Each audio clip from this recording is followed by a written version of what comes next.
Isang hindi malilimutang regalo ang natanggap ni Catriona Gray sa kanyang ika-30 na kaarawan bilang isang sorpresang party para sa kanya ng kanyang kasintahang si Sam Milby at mga mahal sa buhay noong January 6. Ito ay hindi lamang isang tipikal na birthday party. Naging debutant ang beauty queen na may maladibo na selebrasyon. Sa Instagram, nagbahagi siya ng mga larawan mula sa party, kung saan nakasuot siya sa isang pink na cocktail dress na may mga flower ensemble. Feeling so loved. Thank you everyone who made this surprise celebration, debut, birthday so special.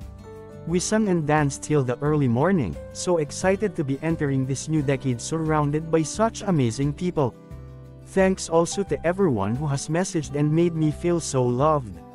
Ang Miss Universe 2018 ay nag-post din ng isang video ng mga highlight ng kanyang selebrasyon, kung saan ipinakita ang paghihip niya ng kanyang cake, pagsasayaw kasama ang kanyang tila, 18 roses, kasama si Sam Milby.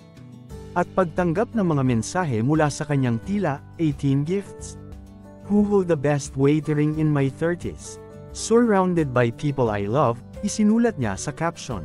Ang venue ay pinalamutian ng magagandang bulaklak at fairy lights, maging ang birthday cake niya.